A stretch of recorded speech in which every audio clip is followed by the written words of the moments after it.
Have you ever seen a quote or image and you're like, I just have to have that on a t-shirt?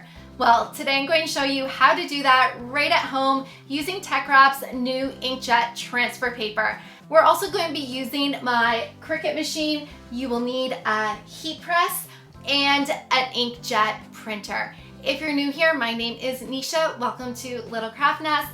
And if you're interested in crafting and Cricut tutorials, don't forget to hit that subscribe button. We are going to be making two t-shirts today, one on a white shirt and one on a dark colored shirt. And there are two different types of transfer paper for that. So we have Teckwrap's light inkjet transfer paper and we have Teckwrap's dark inkjet transfer paper.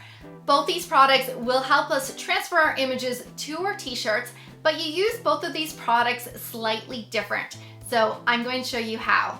Let's jump onto Cricut Design Space and get our images ready. So I uploaded these two images into Cricut Design Space. I got them from Design Bundles. And if you don't know how to upload images to Cricut Design Space, go ahead and check out my video on that. I'll leave it linked down below in the description. Now you can use absolutely any image you want for your t-shirts. You can use a picture that you took with your phone. You can use a Cricut Design Space image. You can get one from Design Bundles, whatever you want to use. Just one thing to keep in mind, you want to have a nice clear edge around your image. You don't want something too complicated because we don't want to be doing really any weeding for this project. So if you had an intricate design that you did want to use, what you could do is add an offset. So if I went over to upload and let's say I wanted this mom image here, I'm going to add that to the canvas. And this is really big, so we're just going to shrink this down here. And as you can see, there are a whole pile of different places you would have to weed in between the hair here, and you really don't want that for your design. So what you can do is go up to the top and click on offset and add an offset. And you can make that bigger or smaller by dragging this dot. And when you're happy with it, you can go ahead and click apply. Essentially what you're doing here is making a sticker. So if you don't want to add an offset to your design, when you're searching designs, search for sticker designs and the process will be a little easier for you.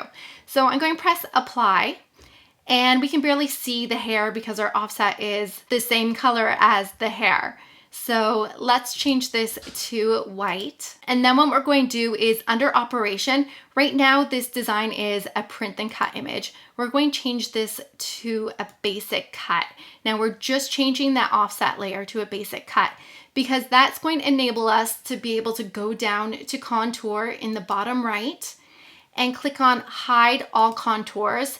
So that's going to fill in all the holes in our design and then we're going to press the X button. Now we're going to have to change that offset layer back to a print then cut layer and we're also going to have to change our color back to white. In this case, color really does matter because our printer is printing out the image. And once that's done, you can select both of your layers and then you can flatten those together. So just click on flatten on the bottom right. And now we've got a nice smooth line going around our whole image rather than a whole pile of tiny little pieces that we have to weed. However, I'm not going to be using this image today. That was just to show you a quick little tip. So I'm going to go ahead and delete this. Now I've already sized these images down to the correct size, but I want to show you what happens if your image is too big.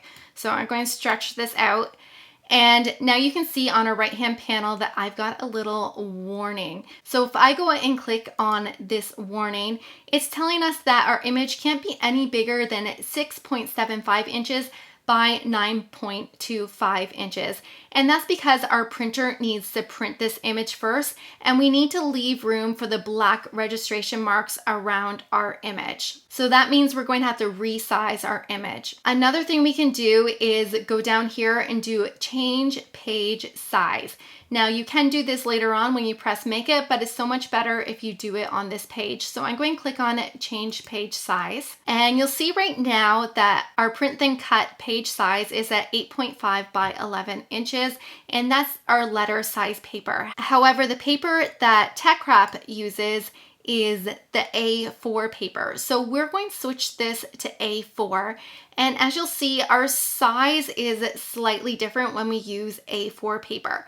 So let's go ahead and change that setting and click on Done. Now we can manually go to the top and change the size of our image, or you can just grab the corner of your image and bring it in and keep scooching that in until that caution sign disappears, and then you know your image is the correct size. But also be sure to measure the t-shirt or pillow or whatever you're putting this image on to make sure that your image isn't going to be too big or too small for the space where you want to put it. So once you're happy with your designs, you can go ahead and click on Make It. So our first image that's going to be printed is our truck image, and we're putting this image on our light colored t-shirt. So that means if we want the truck the same way it is on the screen, we need to mirror this image. Especially if you had words on this image, if you didn't mirror it, your words would be backwards. So simply go underneath your image and click on Mirror. Now our Love Fall image is going on a dark color shirt. So we don't need to mirror this image because the application process for our light and dark color transfers are different. And you'll see what I mean in a minute. So we're going to go ahead and get these printed out. So let's press Continue and click on Send to Printer. Now, because we have an offset on this image, it's really not going to matter whether we have the bleed on or off of this image. I often just keep it on, but it's up to you if you want to leave it on or off. But it's really not necessary when you do have a white border going around your image. Now, if your image was going right to the edge and you had all sorts of colors, definitely leave your bleed on. But what we always want to do is use our system dialog box. So we're going to click on that and click on Print. And if you're waiting for your system dialog to pop up, it will be hiding behind Design Space. So pull that down and you'll see the print box over here. And what we want to do is just change the quality to best. Now we're using two different types of transfer sheets, so make sure you're putting the right transfer sheet in your printer when you do this, and make sure you're putting your transfer sheet in your printer the correct way. Now what I love about these transfer sheets are it's very easy to tell what the back is and what the front is because the back has blue lines on it, so you're obviously not going to print on that side. I'm using an Epson EcoTank printer, so for my printer I'm going to need to have my blue lines facing up and the white side facing down in my paper tray. So first I'm going to get my light inkjet transfer paper and put that one in my printer, and after that one's printed I will put the dark sheet in. And then we can go ahead and click on Print.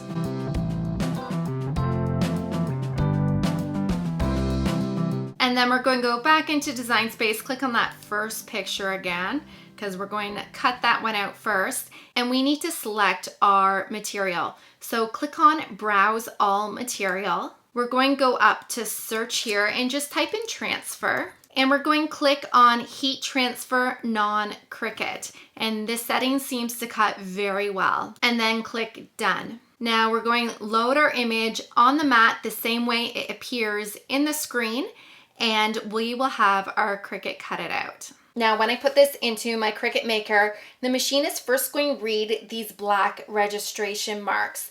And that way the machine knows where the picture is and where to cut around the image. So you will see a light on your machine as it detects these lines, and then it's going to go and cut right around.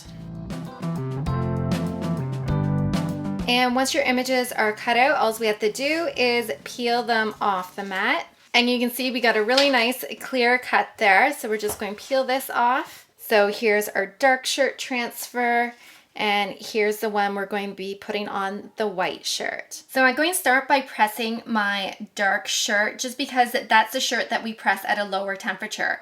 So for our dark shirt transfer, we're going to set the temperature to 165 degrees Celsius and we're going to be pressing it for 25 seconds. So here's the dark shirt I'm going to be using. I picked this up from Michael's and it's a turquoise color. You can use whatever color shirt you want with these transfers.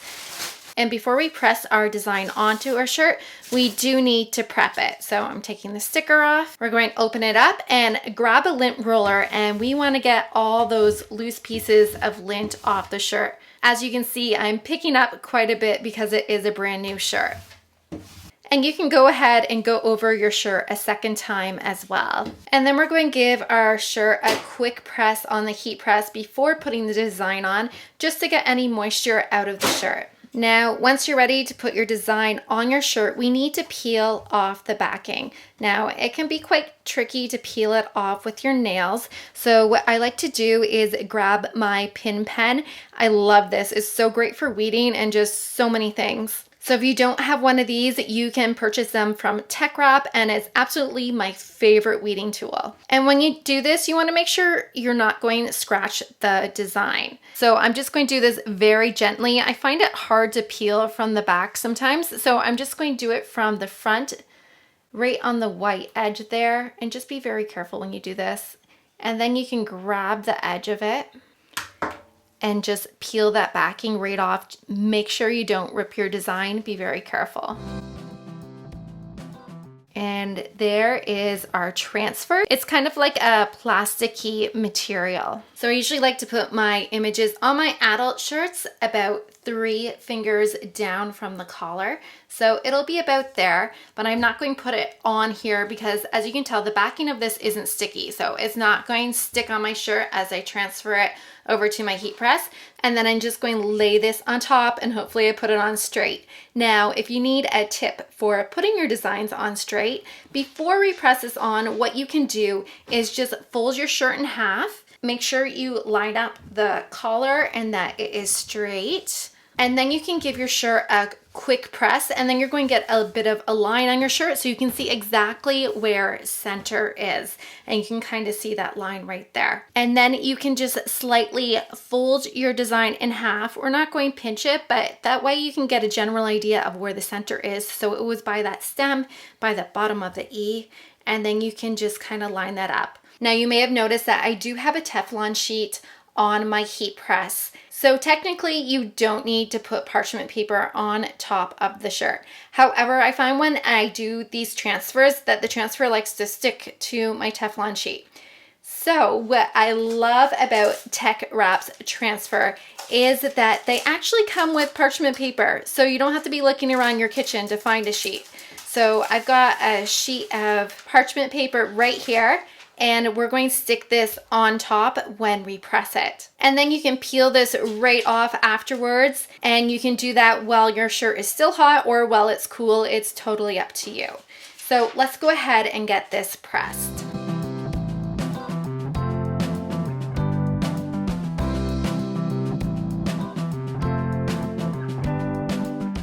And here is our transfer. It turned out absolutely great. I love the bit of turquoise in the back of this picture, and it goes so well with this shirt. So next we're going to do our white shirt, and the process is a little different. So we're going to change the temperature on our heat press to 185 degrees Celsius. And instead of pressing for 25 seconds, this time we're only going to press for 15 seconds. So we're going to prep our white shirt the same way we did our colored shirt. We're going to get the lint roller and go over it a number of times. And we're also going to preheat our fabric. Now this time, instead of laying our image down on our shirt like this, we are going to be putting it upside down. And after we press it for 15 seconds, we're going to peel this backing right off. Now you have to do that quickly and within 5 seconds of lifting your heat press up. If you don't do it quickly, some of this paper is going to get stuck to your shirt and you're going to ruin your project. So make sure you peel that paper very quickly. And that's another reason why we don't want complicated designs, because it would be way too much work to peel a whole pile of individual pieces of paper off all within 5 seconds. So when we press this, we are going to be very quick and peel this off. I'm not going to remove the shirt from the heat press first. We're just going to peel it off right while it's still on the heat press.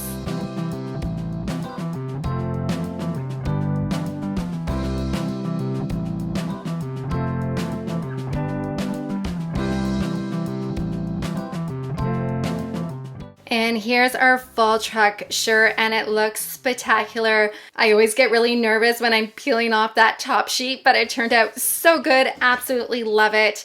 It's the perfect shirt for a nice fall day. Now, one thing you'll need to remember to do when washing these, you want to wait 24 hours after you've made the shirt before you throw it in the wash. Don't forget to turn it inside out, just like all the other items we make when we wash them. Wash in cold water and don't use fabric softener. I hope you had fun making some fall shirts with me today. If you have any questions at all, please leave them down below in the comments, and I hope to see you on more crafting adventures.